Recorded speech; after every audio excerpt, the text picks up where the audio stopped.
Bonjour à tous, aujourd'hui on se retrouve au parc Sophie Desmarais pour une nouvelle balade et cette fois nous recevons Agnès Robin avec nous. Ce parc se trouve à La Paillade, un quartier de Montpellier et c'est ici que nous vous recevons. Bonjour Agnès. Bonjour. Vous êtes maître de conférence en droit privé à l'Université de Montpellier, entre autres, mais aussi cinquième élu du maire en tant qu'élu à la culture et à la culture scientifique et je pense que c'est un détail important à préciser. Est-ce qu'il y a d'autres choses que vous souhaitez nous préciser peut-être par vous-même? Est-ce que je sais que vous avez d'autres fonctions, par exemple au niveau du master? Oui, c'est déjà très complet et c'est déjà bien suffisant. En effet, en tant qu'universitaire, je forme des étudiants en droit privé Mhm. et en particulier en droit de la propriété intellectuelle et droit du numérique. Ok, oui. Ce qui permet de dire qu'il y a un rapport direct qu'on peut établir entre mes fonctions universitaires et l'adjointe au maire que je suis La en fonction tant que politique. déléguée à la culture et à la culture scientifique. Pourquoi? Parce qu'en fait, le droit de la propriété intellectuelle, c'est le droit qui s'applique aux auteurs, à tous les créateurs, même les Mm. innovateurs dans le domaine des technologies, Ok, de l'innovation technologique. Et donc, le droit des brevets, le droit d'auteur, tout ça, ce sont des questions qui concernent directement tout type de créateurs, tous ceux qui, en fait, produisent intellectuellement des choses, d'accord. que ce soit sur le plan artistique, littéraire, culturel, ou que ce soit sur le plan technologique. Donc en fait, quand monsieur le maire m'a proposé de, euh, de De le prendre cette rejoindre? charge, de le rejoindre déjà, et puis de prendre cette charge, cette délégation de la culture et la culture scientifique, eh bien, c'était justement en considération de ce que moi, de mon côté, j'avais déjà travaillé sur ces questions de la culture, de droit de la culture, de droit des artistes. Ok, ben Voilà. ça tombe bien parce que c'est là où je voulais en venir, c'est qu'est-ce qui vous a poussé à vous engager sur la voie de la politique, à vous engager auprès de monsieur le maire? Alors j'avais envie de soutenir en fait l'action de monsieur le maire telle qu'il l'a présentée pendant la campagne électorale et avant, puisque pendant quelques années, il avait créé ce qu'on a appelé les destins montpelliérains Mhm. et qui permettait de se réunir autour des questions qui pouvaient être celles de la ville et du territoire, de la métropole, les questions qui devaient être prises en charge par l'action politique. Et j'avais très envie de le soutenir parce que il me semblait que Montpellier avait besoin d'un nouveau souffle, d'un maire qui puisse, d'abord un maire jeune, dynamique, qui avait une forte ambition pour la ville Mhm. et pour la métropole. Voilà. D'accord. Mais du coup, en soi, dans les faits, à quoi ça ressemble? C'est quoi le travail d'un élu à la culture? Alors, le travail d'un élu à la culture, c'est assez faramineux quand on est dans une ville comme Montpellier, parce que Montpellier est une ville riche de culture. Mhm. Ça s'explique par son histoire. Il se trouve qu'il y a 40 ans de cela, un peu plus maintenant, nous avions à Montpellier un maire très connu qui a fait de Montpellier ce qu'elle est aujourd'hui, qui est Georges Frêche. Georges Frêche avait à l'époque parfaitement compris qu'il fallait décentraliser la culture. Et au demeurant, cette politique de décentralisation était une politique voulue aussi par le gouvernement à l'époque. Et donc, il fallait prendre en charge un certain nombre d'actions culturelles pour faire en sorte que le territoire puisse vivre et être nourri d'actions culturelles, de culture, de pratiques artistiques, etc. Et donc, c'est l'époque, il y a 40 ans, ou un peu plus de 40 ans, où des grands équipements ont été montés, comme le Festival Montpellier Danse, par exemple, comme le Centre chorégraphique national, comme le Centre d'art dramatique, également le Théâtre des 13 Vents. Mhm. Bref, des gros équipements comme ça qui ont été soutenus très fortement par les pouvoirs publics, que ce soit par l'État, mais aussi par les collectivités comme la ville et la métropole. Et donc, ça explique aujourd'hui encore que Montpellier soit une ville de culture, en fait, parce que c'est quelque chose qui a été travaillé il y a 40 ans. La politique, c'est quelque chose sur le long terme. Les choses Oui, se construisent pas en l'espace de 1 ou 2 ans, mais sur 10, 20 ans, oui. parfois, et voire plus. Mais aujourd'hui, et c'est la chance que nous avons à Montpellier, c'est que nous avons un maire, Michael Delafosse, donc, qui est lui-même très épris de culture et convaincu et sincèrement convaincu que la culture peut permettre de mener des politiques inclusives et peut permettre aux personnes et dans les collectivités, c'est-à-dire dans une société en fait, eh bien, de faire en sorte qu'il y ait du dialogue entre les personnes, qu'il y ait de l'épanouissement chez chacun de manière individuelle. Donc Mhm. c'est à la fois une chance sur le plan individuel, mais aussi une chance pour la collectivité, pour la société que nous sommes, en tout cas sur notre territoire de la ville et de la métropole. Mhm. Et donc, vous l'avez dit, Montpellier est une ville de culture, les élus s'intéressent à la culture aussi. Et on a entendu parler, et c'est un sujet que vous avez dû sûrement avoir en tête pendant un bon moment, jusqu'à il y a quelques semaines. Selon vous, qu'est-ce qui a manqué à la ville pour être élue capitale européenne de la culture? Alors en fait, j'aurais tendance à dire que qu'est-ce qui a fait que qu'est-ce qu'il y avait en trop Entre autres. plutôt que ce qui a manqué.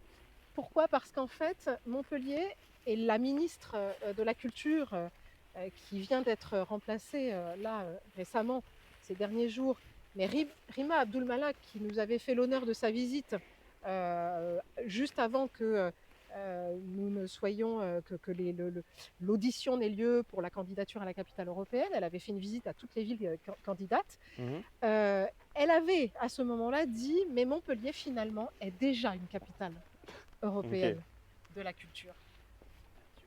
Alors, elle avait dit ça, ce qui signifiait que Montpellier avait déjà beaucoup d'atouts. Et Mhm. quand l'Union européenne, la Commission européenne, désigne une capitale européenne de la culture, généralement, c'est pour faire en sorte que la culture nourrisse le territoire de cette ville ou de cette métropole, selon les cas. Donc ça Mhm. veut dire qu'en fait, ils ont certainement un petit peu considéré, c'était peut-être pas la seule raison, le seul motif. Moi, je n'étais pas dans les délibérations, dans le secret des délibérations. Mais je pense que ça a compté, c'est qu'ils ont dû considérer que Montpellier était déjà très riche. Donc peut-être que Et la que, ville en a un peu moins besoin. exactement. Ouais. Et que du coup, la ville et la métropole rayonnaient déjà en raison de la culture et que la culture était déjà un élément d'enrichissement du territoire. Et que ça créait déjà des retombées économiques, ce qui en général est le but aussi de ces capitales européennes, c'est que la Mhm. culture permette d'avoir des retombées économiques pour l'ensemble du territoire et pas que pour le secteur de la culture. D'accord. Et du coup, c'est peut-être pas selon vous l'argument principal, mais en tout cas, ça a pu jouer dans les délibérations. On Ça le a pu- suppose. On On suppose. n'a pas de certitude parce que nous n'y étions pas, mais on suppose que c'est une des choses. Il faut reconnaître aussi que les trois autres projets des trois autres villes candidates étaient aussi des très bons projets.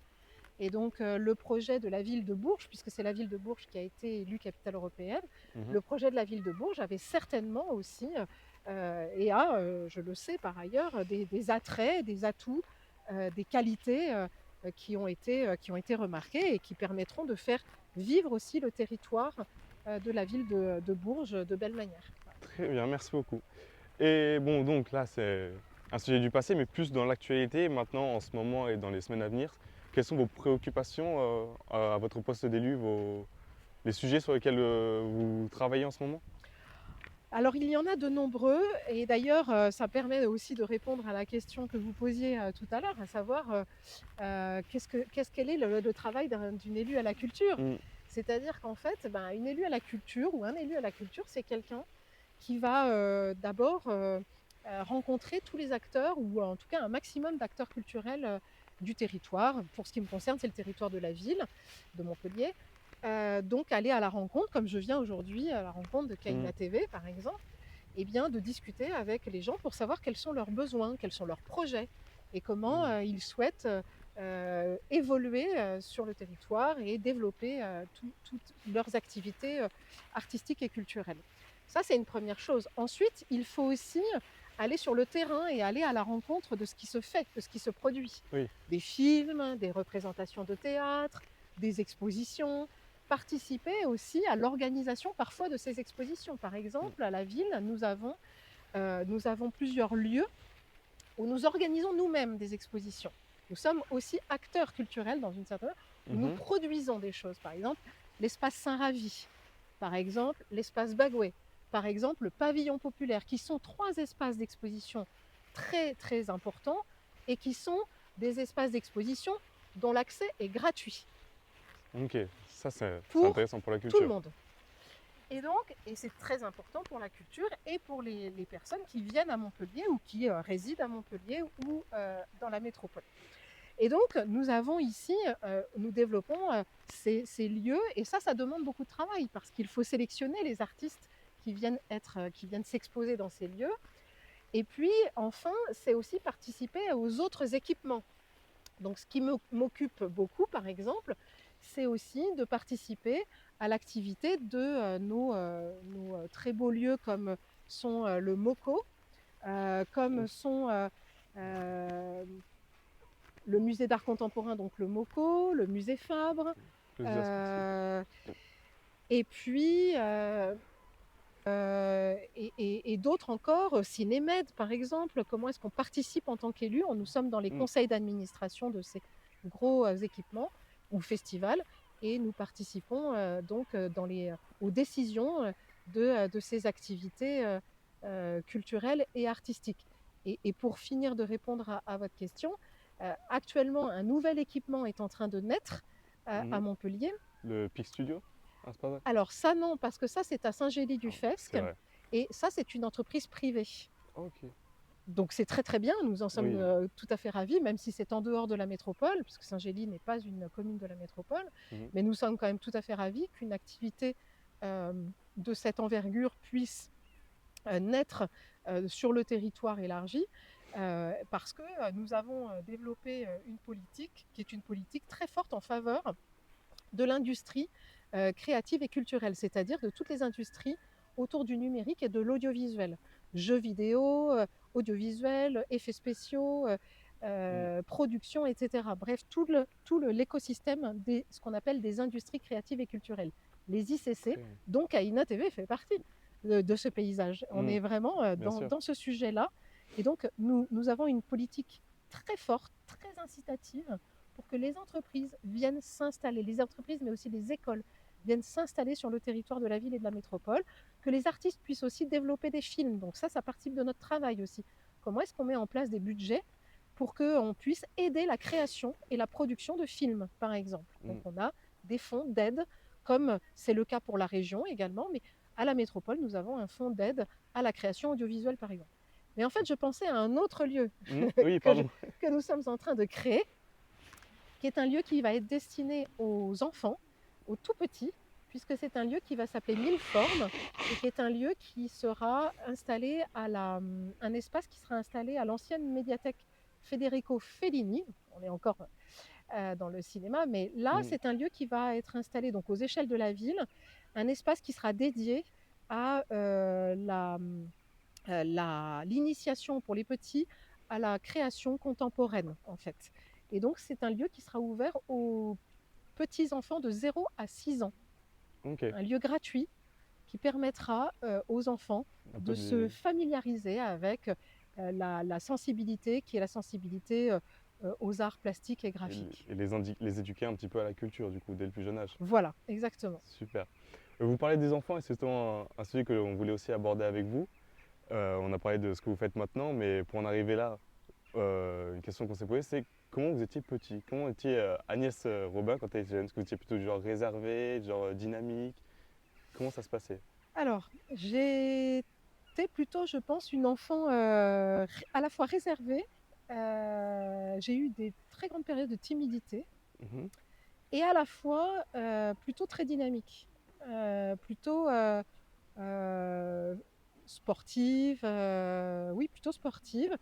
Et j'ai eu la chance, et ça c'est une chance, et j'en parle en tant que adjointe à la culture aussi, et je sais à quel point ça peut être une chance pour les gens en général. J'ai eu la chance d'être dans un milieu familial qui me permettait d'accéder à la culture très rapidement. J'avais des parents curieux de culture, donc qui nous emmenaient, moi et mes sœurs, dans des lieux de culture comme le théâtre, comme les expositions. Et comme j'étais parisienne, et ben, j'ai eu du coup accès à un grand nombre de lieux tout à fait exceptionnels, et qui m'ont donné accès très rapidement à des spectacles. Par exemple, je pense en particulier à un spectacle que j'avais vu alors j'étais déjà un peu plus âgée, puisque je devais avoir 18 ou 19 ans, mais jeune quand même. Un spectacle par exemple de Pina Bausch que j'avais vu, donc cette chorégraphe de danse contemporaine, hein, qui avait été montré, un spectacle avait été montré au Théâtre du Châtelet, Théâtre de la Ville à Paris, et qui m'a Mhm. complètement fait découvrir la danse contemporaine que je ne connaissais absolument pas à cet âge-là, quoi. Voilà. Mhm. Donc c'était fabuleux, fabuleux, parce qu'on a accès à des formes d'expression tout à fait originales, singulières, nouvelles, on n'a jamais vues, et on se dit mais qu'est-ce que c'est que ça? Qu'est-ce que c'est que ça? Donc, Et en fait, eh ben, d'accéder à ça, et c'est ce qu'on promeut nous aujourd'hui avec le maire de la ville de Montpellier, qu'on promeut justement, c'est qu'un maximum de personnes puissent avoir accès à ces choses-là sans avoir de crainte, sans avoir de réserve, sans avoir de timidité justement par rapport à des formes d'expression qu'on ne connaît pas forcément. Ça veut dire avoir la curiosité, ça veut dire aller à la rencontre de l'autre. L'autre, c'est un artiste, c'est un chorégraphe, c'est voilà, c'est aller à la rencontre de l'expression et d'idées, en fait. Et le but d'où étant de faire circuler ces informations, ces idées d'où et ces l'intérêt expressions de artistiques. ce que vous disiez, ce que vous voulez faire avec les jeunes de 0 à 6 ans pour que dès le plus jeune âge, ils commencent à être Exactement, éduqués à ça, parce que exactement. ça, Et c'est... de prendre l'habitude d'aller, en fait, dans Mm. ces lieux-là.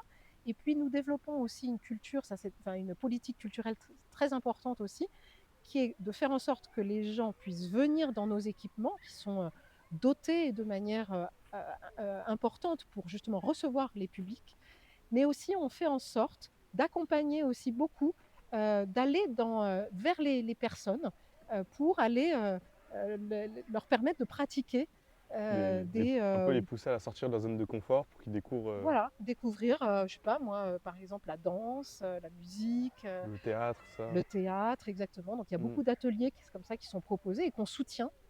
Parce que en fait, et ça me permet aussi de continuer à répondre à l'une des questions, des premières questions, c'est qu'est-ce que vous faites en tant que ben, nous soutenons financièrement aussi beaucoup d'associations culturelles qui justement proposent des choses intéressantes pour partager la pratique artistique et culturelle avec des amateurs, avec des personnes qui ne connaissent pas forcément la pratique artistique d'une manière générale. Voilà. Très bien, merci beaucoup. Pour rebondir sur la question de votre jeunesse, pour en arriver jusqu'ici, on s'est posé, du coup, vous m'avez dit que vous aviez 2 sœurs, Oui, c'est bien ça? exactement. Euh, Est-ce que c'est votre famille, que ce soit au niveau des sœurs, des parents, qui vous été influencé un peu par un modèle ou pour vous diriger, que ce soit vers le droit ou politiquement? Est-ce que vous avez des personnes qui étaient déjà Oui, dans ce milieu-là dans votre famille? oui, en effet. Mes parents, encore une fois, ont beaucoup compté dans mon éducation à la fois politique et culturelle, en fait. Ok. Mon père a fait un petit peu de politique, pas très longtemps, mais à Paris, il a été au soutien, notamment du Parti socialiste, dans le quartier, dans la circonscription dans laquelle nous étions. Donc nous étions installés dans le quartier du 18e arrondissement à Paris, Ok. qui est mon quartier de cœur à Paris, évidemment. Donc il a voilà, fait un petit peu de politique. Alors, il se trouve que c'était pendant les élections de 1978, et si on se rappelle les élections, alors c'est un temps que vous n'avez pas connu, mais si on se rappelle les élections de 1970, qui étaient des élections législatives, il se trouve que le Parti socialiste avait perdu une bonne partie de ces élections législatives, donc ça n'était pas finalement couronné de succès. Mais déjà, petite, moi, voilà, j'assistais, je ne sais pas, par exemple, à aller coller des affiches Oui. avec l'équipe qui allait faire campagne pour ces élections législatives. Donc, vous Euh, aviez baigné dedans bien avant d'être élu à la mairie. Exactement. Bon, cette expérience n'a pas duré très longtemps. Et puis par ailleurs, comme je vous le disais, pour la culture, eh bien, voilà, j'ai eu la chance très rapidement d'avoir été sensibilisée aux pratiques artistiques et culturelles d'une manière générale. Voilà, grâce à mes parents. Ok, super, merci. Et donc, on a parlé de toutes vos activités sur les 2 plans, que ce soit politique ou plus professionnel. Et une question qui nous est donc venue, c'est est-ce qu'avec tout ça, vous gardez le temps d'avoir des loisirs? Vous nous parliez d'aller voir d'aller voir des pièces. Non, Alors, c'est d'aller compliqué. voir des pièces, oui, parce que ça, Mhm. c'est ma fonction en fait en tant qu'élue, c'est justement d'aller voir le maximum d'événements culturels pour apprécier ce que font les acteurs culturels de la ville. Oui, Donc c'est de ma charge et de ma fonction. Enfin, c'est vraiment ça ressort de ça, hein. mais C'est vous-même, de justement ce votre qu'on me côté, demande. Après, moi, je vous avoue que la charge qui est la mienne fait que je travaille 7 jours sur 7. compliqué de prendre le temps Voilà. pour aller partir en vacances, se poser, lire un livre, Partir en écouter de la vacances, musique. oui, ça c'est nécessaire parce que Oui. sinon après on tombe malade si on ne prend pas de temps de repos. Mais quand je ne suis pas en vacances, je travaille 7 jours sur 7 par contre. Parce que la culture, ça n'arrête pas. C'est-à-dire ça n'est pas du lundi au vendredi jusqu'à 18h. C'est au contraire, souvent le week-end, avec un temps dédié à l'échange avec les personnes, à l'échange avec les artistes, Mm. beaucoup d'artistes, avec des producteurs, avec des metteurs en scène, des chorégraphes, avec des... Et il faut reconnaître que ça c'est très important de le dire, c'est qu'en fait, évoluer dans le milieu de la culture en tant qu'adjointe, par exemple, au maire, eh ben, c'est une occasion de rencontrer des personnes fabuleuses. Voilà.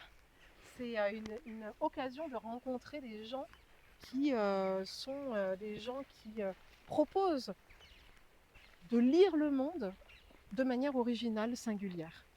Et ça fait de telles respirations, c'est-à-dire qu'en fait, ma charge est très lourde de travail, puisque je n'ai pas arrêté mon métier d'universitaire, donc j'ai un double travail, en fait, en tant qu'universitaire et en tant qu'adjointe au maire.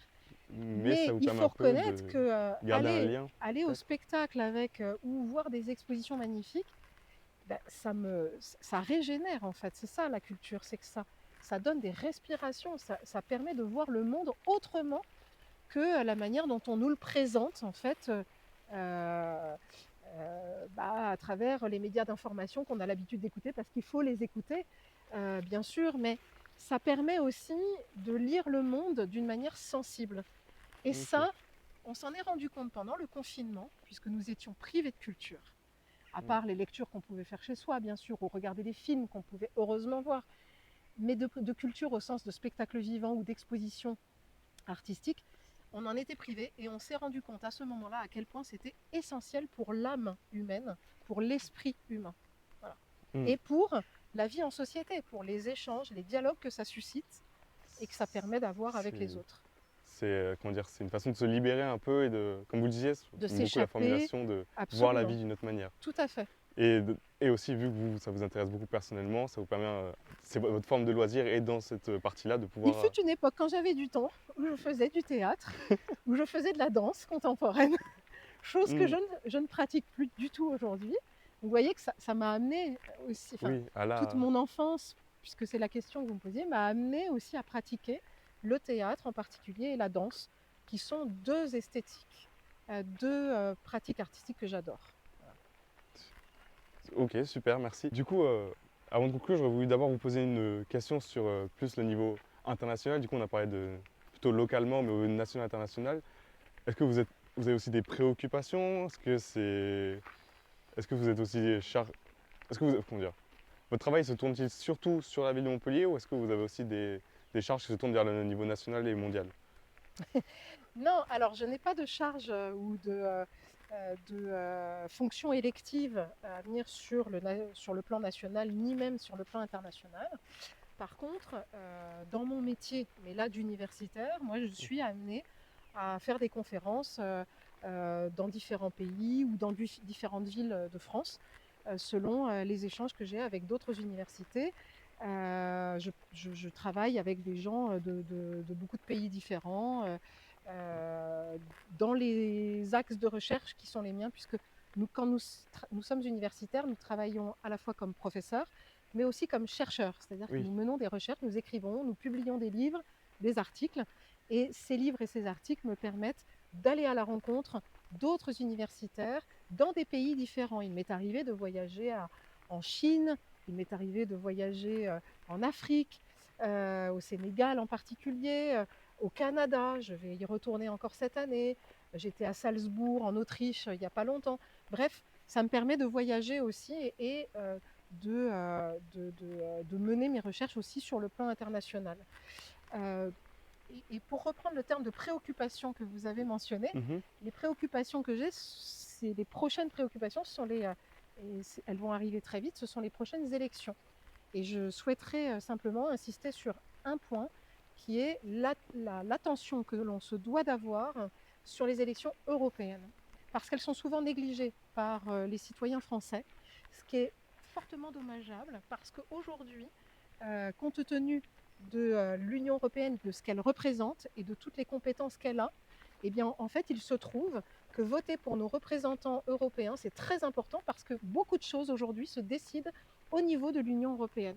D'accord. Beaucoup de choses qui ensuite conditionnent notre façon de vivre sur chacun des territoires de l'Union européenne, dans chacun des États membres de l'Union européenne, donc en France en particulier. Et donc, il est très important que les Français prennent enfin conscience que élire les représentants du Parlement européen, eh bien, c'est un défi majeur. Et comme nous savons qu'aujourd'hui, eh bien, les partis populistes sont particulièrement bien placés sur l'échiquier politique européen, il faut vraiment prendre garde à ça et faire en sorte d'être très vigilant et d'aller voter aux élections européennes et de faire en sorte, en tout cas pour ce qui me concerne, de faire un maximum barrage à ces partis-là qui ne militent pas pour les mêmes valeurs et les mêmes principes que nous. Voilà, qui sont pour nous les questions de liberté d'expression, de liberté individuelle, voilà, dans des de liberté de pensée, d'inclusion, d'hospitalité des personnes. On pense à la question de l'immigration qui est souvent très difficile en ce moment en particulier. Nous défendons des principes et des valeurs qui ne sont pas les mêmes. Voilà. Et Très bien. ça, il faut en avoir bien conscience. D'accord. Voilà. Et du coup, une dernière question, vous avez déjà un peu répondu, mais peut-être à plus long terme. Est-ce que vous avez un objectif, professionnel ou personnel, quelque chose que vous souhaitez réaliser, peut-être un deuxième mandat est envisageable? Est-ce que vous avez un objectif à long terme, vous dites ça, j'aimerais y arriver? Moi, ce que j'aimerais arriver à faire, c'est faire en sorte que la politique culturelle du territoire, que ce soit à l'occasion de ce premier ou éventuellement d'un second mandat, je n'en sais rien, mais ce que j'aimerais qu'on arrive à faire collectivement, c'est faire en sorte que tous les citoyens, tous les jeunes, les enfants en particulier, de la ville de Montpellier, du territoire de la métropole, aient un accès à la culture au moins une fois. Et quand je dis une fois, c'est pas beaucoup une fois, plusieurs fois dans leur vie Oui. d'enfants ou Que ça d'adolescents, devienne une norme, que les jeunes aient accès à que la ça culture. devienne quelque chose de spontané, de naturel, et qu'il y ait un accès équitable à la culture. C'est pour ça que nous avons une politique tarifaire déjà qui est très importante, au sens où les tarifs sont très bas. Ce que vous disiez pour l'accès gratuit tout à Beaucoup de l'heure. lieux en accès gratuit, pas tous, mais beaucoup de lieux en accès gratuit ou avec des tarifs très peu élevés. Donc une vraie politique tarifaire importante. Pour les étudiants, par exemple, aussi, je pensais, parce que les étudiants ont besoin de pouvoir accéder à la culture à des tarifs peu élevés aussi. Il faut penser aussi aux étudiants, c'est très important. Donc, en fait, avoir une politique culturelle qui permette vraiment l'accès à tous à la culture. Voilà. D'accord. Merci beaucoup Agnès. Merci à vous. C'était Kaina TV. Samir à la réalisation. Merci de nous avoir visionnés.